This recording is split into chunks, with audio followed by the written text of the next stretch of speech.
Greetings, Foundlings. I'm Anansi, and this is Building Basics with Gurreck Clan.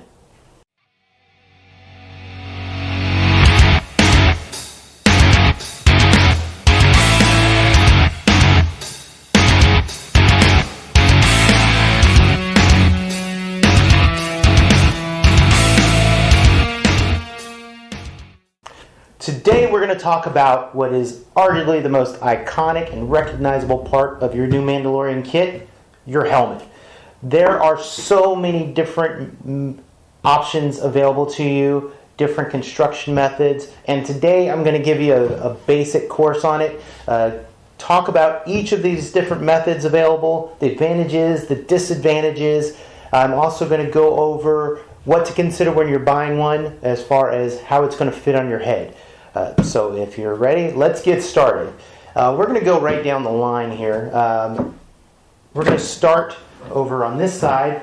This is probably the newest construction method available when you're looking for a new helmet. It is the 3D printed helmet. It's easy. You can build it at home if you have your own 3D printer available. There are different materials you can choose from. If you have the skills to design your own, you can scale it however you want. You can remix, add a fin, add anything you want, change it up. So it's a great method for a home builder if you have the tools and the know-how. One thing that you're going to have to consider is that not all 3D printers are created equally. Some are smaller than the others, so you may have to actually slice it. That's where you cut it up into individual pieces and then glue it back together. That can be kind of tricky. This one is done pretty well. Another thing you're going to have to do, which will add a little bit of work time to your helmet, is that you're going to have to sand it and fill in all of these print lines. You can see this one has kind of a faceted look to it. So you're going to have to use some different filler primer, some putty, some Bondo, something to hide those lines. Still a great method if you're willing to do it. This one is a bit of an older method. This is kind of a rubberized helmet. This was one of the early Mandalorian helmets available to people. These are great because, again, they're rubberized, so they're super durable. They take paint and Bondo really well. I will say the disadvantage right now is that these are very hard to come by, and they are subject to warping, some heat gun work, and a lot of patience will be all you need to get this back together. But if you can find one, hold on to it. Do not let go. Next up, we have the Fiberglass helmet. These are very strong. These are great helmets. There's a lot of great builders that got their start with Fiberglass. They reinforce any of the other options you have available to you as well. You can always add Fiberglass matte. Again, the thing with Fiberglass, though, is that there is a risk that the Fiberglass layers can delaminate, which will take a bit of work to repair, and it can be a little rough inside. Plus, you're dealing with fiberglass resin, and that isn't the safest material. You've got to have good respirator breathing, a lot of ventilation when you're working with that stuff. Plus, if you're not careful, because fiberglass resin can cure very quickly, you have to work it really fast so that you get an even spread, so you don't get heavy spots which can throw off the balance of your helmet. This is another option available, Pepakura. If you're not familiar with Pepakura, that's taking basically an exploded out view printed on multiple sheets and then taking the time to cut and glue back into the desired shape. There are some great programs out there that can help you create the exploded view of that, usually printed on cardstock or something. Basically take the time to cut and glue until you get in shape. Then the fun part comes. Then you're going on to the resin to make the helmet a bit more solid.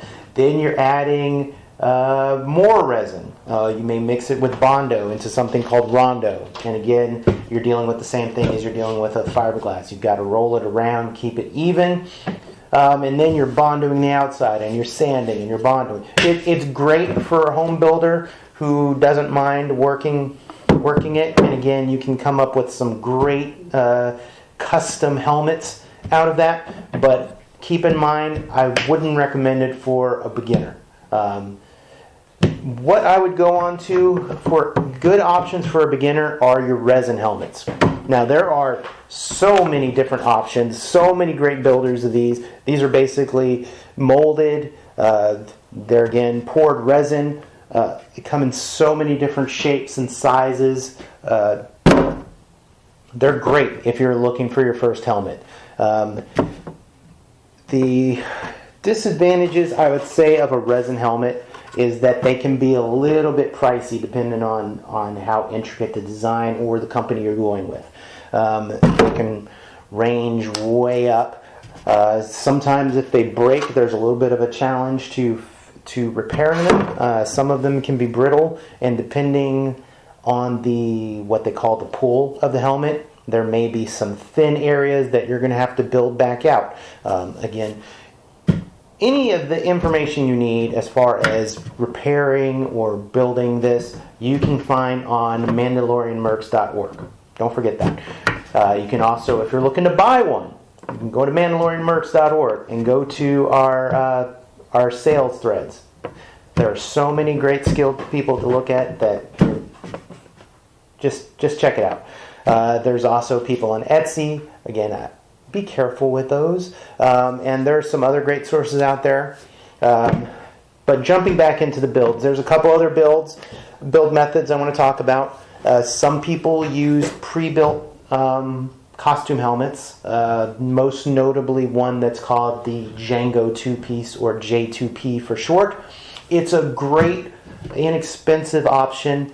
It takes a bit of work to remix or to repair and make it approvable, but it can be done, and there are some great ways to do it. You have to, because of the type of plastic that it's built out of, you've got to do a lot of sanding to make sure that the paint bonds to your helmet.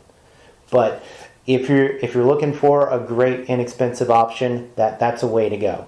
You can always check places like Amazon to find those. Other options that people have done for scratch-built helmets is to take a bicycle helmet and an actual bucket and put them together to make their own buckets. There are different templates for those, most notably the Wizard of Flight templates that can kind of give you all the pieces you need to put together. I would say the one advantage to that is that your usual bicycle helmet already comes with its own suspension padding inside. So that's great. Some people also use construction helmets. Again, they're super sturdy. There's a lot more tool work to that, and it can be tricky making sure you get the pieces lined up. But again, it's an option available. Some of you may be asking, what about foam? EVA foam is a really popular building material for cosplay. It's easy to work with. And there have been some great patterns for making amazing Mandalorian helmets. Unfortunately, for the Mandalorian Mercs Costume Club, EVA foam is not an approvable material. So that is not an option available to you right now. When you finally decide the type of helmet that you want, the style and everything, the next thing you need to consider is how that helmet's going to fit on your head. Everybody's got different size heads, different shapes, and helmets only have so many different options. So you're going to want to make sure that the helmet you choose actually works with your head. And I recommend that you take 3 different measurements for your head. First one is going to be ear to ear. So take a ruler, go to a mirror, kind of measure from this ear to this ear, and make sure that you give yourself maybe 1 to 2 inches more so that you can actually fit your ears in comfortably. You don't want it super, super tight. It won't be a good experience for you. Also, another thing to consider when you're choosing that helmet is that some builders actually institute a rim on the inside of their helmet. That's usually there to reinforce and make sure that the helmet retains its shape. So make sure that whatever builder you go with, if there's a rim on the bottom, that you measure from the inside of the rim to the inside of the rim. You don't want to have to squeeze this over your ears. So make sure you take that into account. The next measurement you'll want to take is from the top of your head to your chin. Of course, you don't want your chin dangling out of the bottom of your helmet, whether you have a balaclava or not. So make sure that the helmet you have is actually tall enough for your head. Also, going along with that, you'll want to make sure that the helmet you choose is tall enough to incorporate padding of some sort. Especially if you're going with a resin cast or fiberglass helmet, sometimes the inside of those is a little rough. Keep in mind that you might be wearing your helmet for a few hours at a time. With that sitting on your head, that can get really tiring and get really painful. So you'll want to incorporate some sort of padding, and you want to make sure that the helmet you choose is tall enough to account for that and keep it level with your eyes. So you may want to even have a secondary measurement from your eye level to the top of your head, and measure from eye level of the helmet to the top of the head. Then the next one you're going to want to decide on is front to back. So side view, camera, boom. Make sure that your nose actually fits in. And again, make sure if you choose a helmet with a rim, such as this one, that your nose can actually fit in comfortably. You don't want to, if you can help it, don't want your helmet to be pressing your nose constantly the whole time you're wearing it. And you also want to be able to accommodate eyeglasses if you have those. So honestly, if you do have further questions about any specific helmet, most builders, sellers of helmets, are willing to answer any questions you have about them. If you're wanting to wear eyeglasses, they know whether you can actually fit those in. So don't be afraid to reach out to them and say, hey, this is what I'm looking for. These are my measurements. Will your helmet actually fit my head?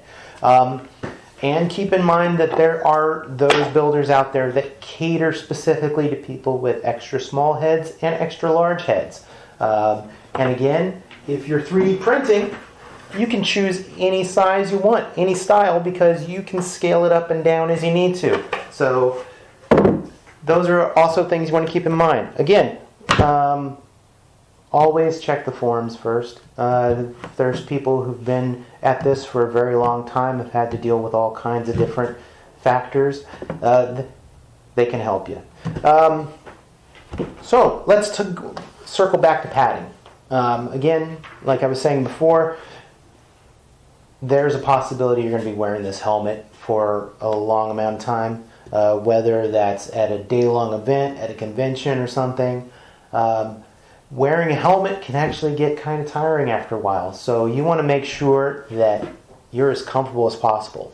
So you'll want to consider some kind of padding or rigging system. Now, like I said, with bicycle helmets and construction helmets, they come with their own built-in harnesses for that very purpose. Some of those you can buy the hard hat harnesses separately and install them in your own helmet.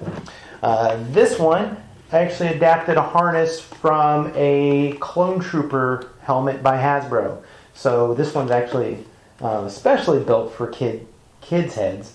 So it fits in there quite nice. It'll fit grown-up heads too, but you can add bits of foam. Some people use upholstery foam that you can find at Joann's or any other fabric store. Another real popular method now is to take the military helmet padding that's available, and these come in sets, so you can mix and match the helmets that fit you and make you comfortable the best. Velcro those in, glue them in. they work great. So, next up, real quick, we'll talk about visors. So, the visor that you choose for your helmet has to be dark enough that people can't see your face. It would really ruin the mysterious stranger effect if everybody could see you going, "Hey, everybody," from inside your helmet. So, make sure that it is dark enough that they can't see you, but make sure it's not too dark that you can't see out. Nothing worse than tripping over everybody because you're basically blacked out in your helmet. What a lot of people use is a welding visor. Welding visor works great. It's nice and opaque, and comes in nice plastic sheets that can be cut out.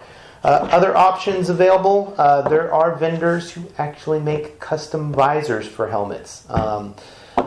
So you can always check with them, make sure that the helmet you choose, that they have a visor that will actually fit it.